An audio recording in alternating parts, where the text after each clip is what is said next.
choice into the transportation sector? Well, first we have to focus on technologies that are available today. The reason we have to focus on technologies that are available today and not on technologies that are far off, 20, 30, 40 years off, if everything works out right, is because if you buy a car today, somebody in this country is going to be driving it for the next 16.8 years. That's how long it takes to turn over the fleet. After 16.8 years, it gets scrapped or sold overseas. But until that time, you may have sold it. But it's going to be rolling on the roads of this country.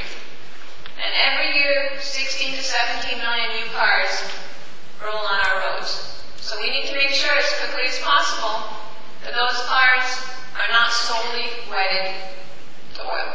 How do we do that? I'm going to give you a couple examples of technologies that are available today and policies that can help make them happen with minimal intervention in the market. But first, let's look at what some other countries are doing, because there's some room to learn from what other countries are doing. And the first country we can look at is, of course, Brazil.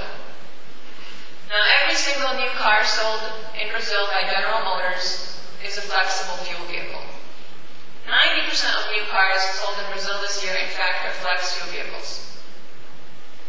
Flex fuel vehicle costs an automaker just $100 extra to make over a gasoline-only car. It looks and performs exactly like a regular car. Has a liquid fuel tank, has an internal combustion engine. The only difference is you can choose whether to put in gasoline or to put in a variety of alcohol fuels. Now, alcohol does not just mean ethanol, and ethanol does not just mean corn. In Brazil, as you're probably aware, ethanol is made from sugarcane. There are some 100 countries around the world with a suitable climate for growing sugarcane, and many of them happen to be poor countries on the receiving end of U.S. development aid. We are facing a peculiar situation because, we don't impose taxes on oil imports, but we do impose a 54-cent a gallon tariff on ethanol imports. We're not going to be able to remove that tariff now, but we will be able to remove that tariff at some point. And the point when we will be able to remove that tariff, politically, is when new cars sold in this country are flex fuel vehicles. And so we need to pass a law called an open fuel standard that requires new cars sold in this country to have this $100 feature, this fuel flexible feature, which gives the consumer choice and essentially provides a platform on which fuels can compete. Now, Congressman Inglis, along with bipartisan colleagues, recently introduced a bill called an open fuel standard. And the bill number, just for those of you that don't happen to be in his district and want to get your other South Carolina members on board, it's H.R. 6559. And I would also strongly ask you to put in a call to your South Carolina senators, because there's a bipartisan bill in the Senate called Open Fuel Standard S3303, and neither of your senators are on board. Now, what this bill does is it requires new cars sold in this country to be flex fuel vehicles, platforms on which fuels can compete. If people want to keep fueling them with gasoline, fine, but they should have a choice.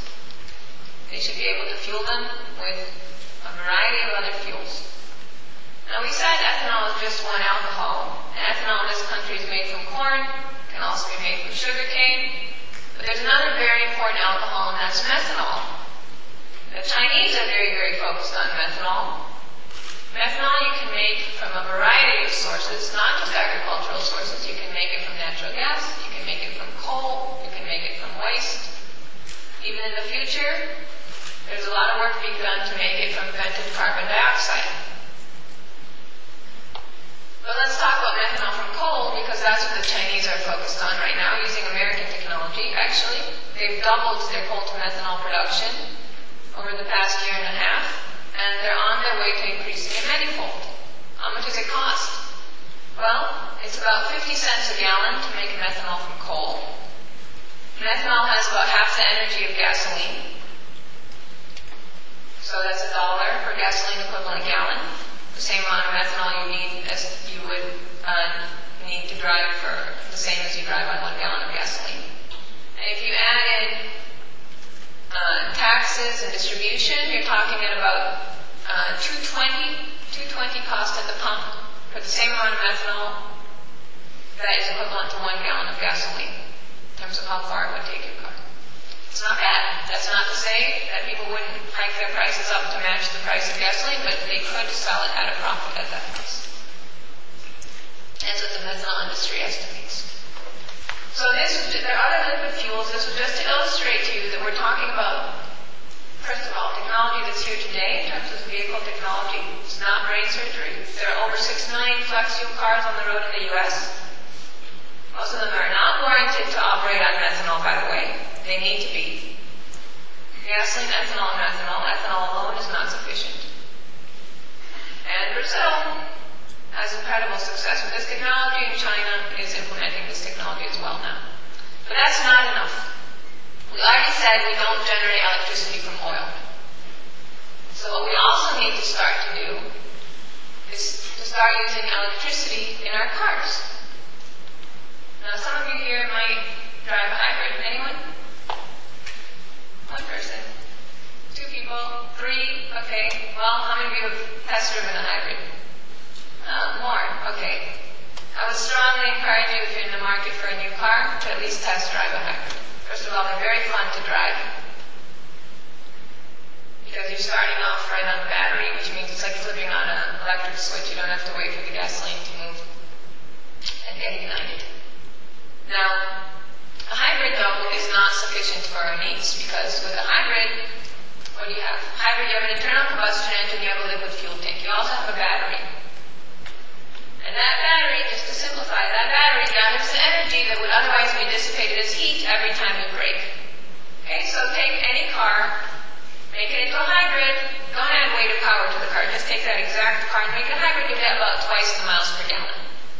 It's not good enough because your only external fuel source for that hybrid is still gasoline.